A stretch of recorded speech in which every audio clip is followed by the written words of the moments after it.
Miarahaba tompokolahy, makasitraka tompoko vavy. Atombotsika ho amin'ny raharahan'ny tontolo ara-pihavanana na ny endriky ny fifampiresahana hikarohana izay mahasoa ny firenena ny fandarana amin'ny herinandro ity. Mazava ho azy fa nivoaka tao anatin'ny loharanom-baovao samihafa nanomboka tamin'ny 7 volana septambra teo ny fitsarana CFM manana conseil fampihavanana malagasy. Nandefa taratasy tany amin'ny Andriamatoa filoha ary nisy copie amin'ny Andriamatoa Prime Ministre nalefako ary izy io nampandalovina tamin'ny Assemblée Générale nay nalefako tany amin'ny Andriamatoa Présidence Andriamatoa Prime Ministre ny 10 septembre zany hoe mbola fotoana mialoha mbola lavalava andro maromaro teo alohan'ny fahataperany feim-potoana mpiasanay zany nampahatsiahiny zareo hoe ho tapitra ny 13 septembre nge ny fotoam-piasanay. Ino moa zany ny 14 nisy aniny décret de constatation de fin de mandat. Si décret d'abrogation iny fa décret de constatation de fin de mandat. Dia ny zavatra tsara tsindrina koa dia zao. Ny CFM dia rafim-panjakana, organe constitutionnel. Zay prévu ao anatin'ny lalam-pandrentsika ao amin'ny préambule sy ao amin'ny andininy fa 720 eo ihany koa moa ny feuille de route zay milazalaza an'izy io lasa lalàna moa iny taty aoriana. Ka misy milaza manko hoe ravana ny CFM sisisa tokony avahantsika tsara ny olona sy ny rafitra. Ny olona ny tapitra mandat fa ny rafitra tsana. Any amin'ny 350 any izy ireo. Ireo dia tsy voakasika mihitsy na ny ray.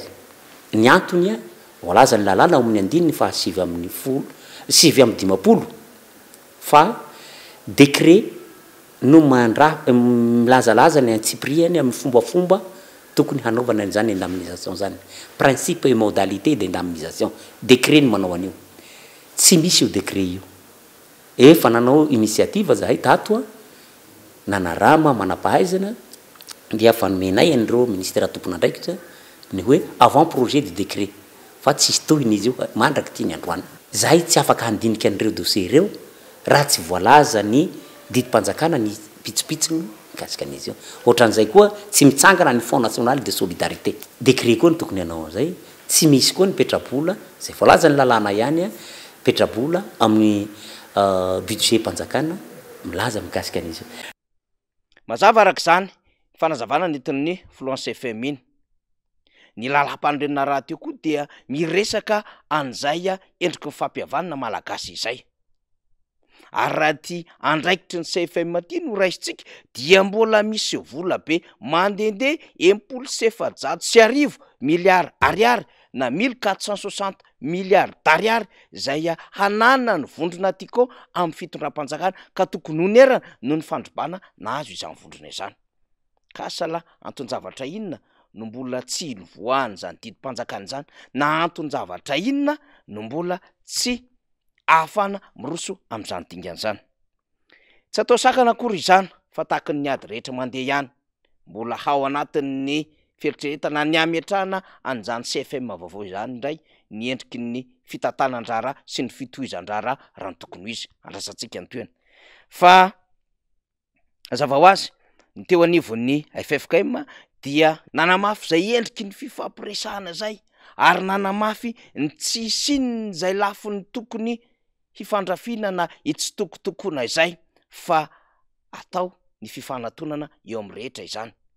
Izy raha teo dia efa niantso amin'izay endriky ny fifanantonana izay eo amin'ny fanjakana sy ireo mpisehatra hafa ka nanatanteraka fitoam-pivavahana handiniana sy hitohizan'ny asa hafa zay miandry azy ireo manaraka eo. Indrisy nefa tsy namaly izany fitoam-pivavahana zay niantson'izy ireo ny rehetrarehetra eo amin'ny sehatry ny fiainam-pirenena izany tamin'ny sabotsy teo tetsy amin'ny Saint-Michel Aparbe ny fitondram-panjakana fa nanava-tena tsy anisan'ireo tonga tao anatin'izany na dia anisan'ny eritreretina fa tokony ho avy aza. Ny avy aty ampanohatra no maro tamin'izany. Toy izao ny afatra fohy zay nentin'ny solitena ny FFKM nandritsy ty fiaonana tetsy amin'ny Saint-Michel tamin'ny sabotsy ity.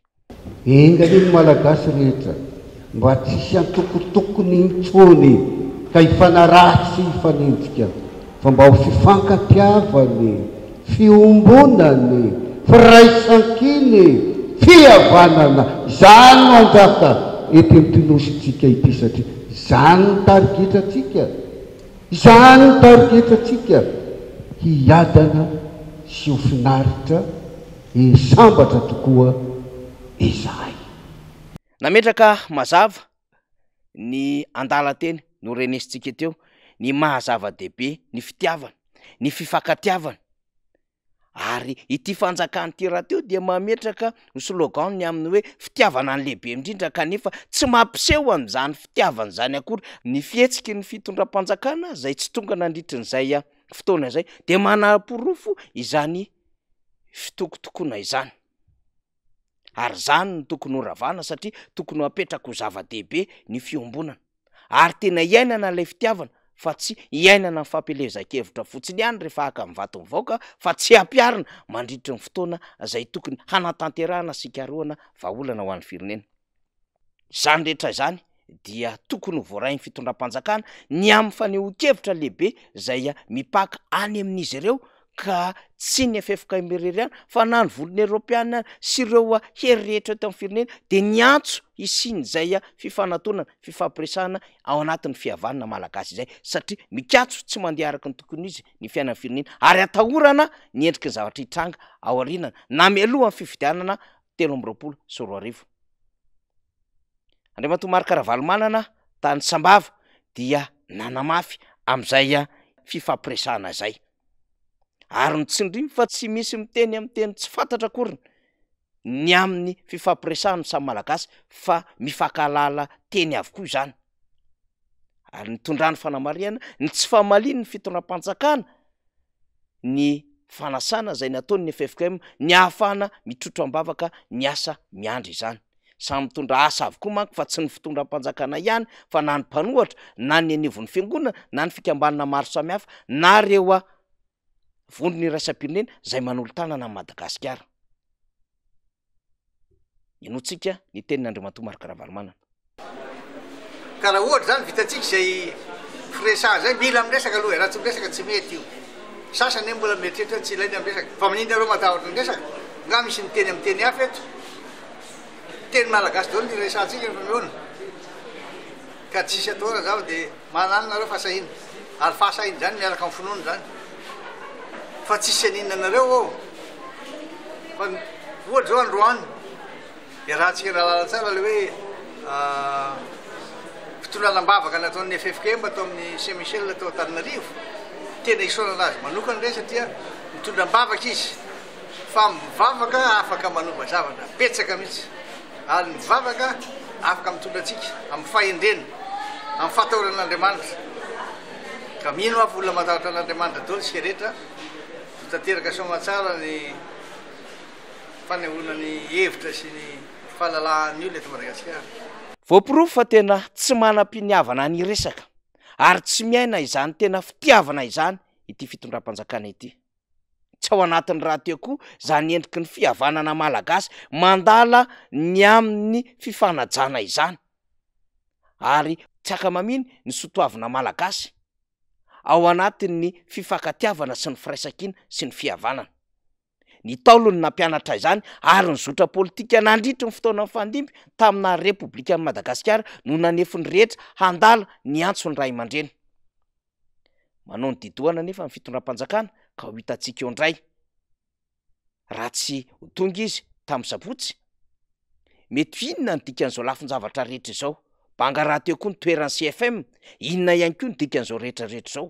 Fa ankehitriny aloha de samy milaza ny rehetra fa tsy manam-piniavana ny resaka, tsy manam-piniavana ny hiavana, ary tsy manam-piniavana ny hikaroka vahaolana mialoha ary hisorohana zay zavatra mety hitranga eto anivon'ny firenena, ilay fitondram-panjakana zay sasatry ny manao fahatsoana lehibe eo amin'ny fitantanana ny firenena ankehitriny. Zany zava-misy, zany malaza. Makasitraka tompolahy, makatelina tompovavy.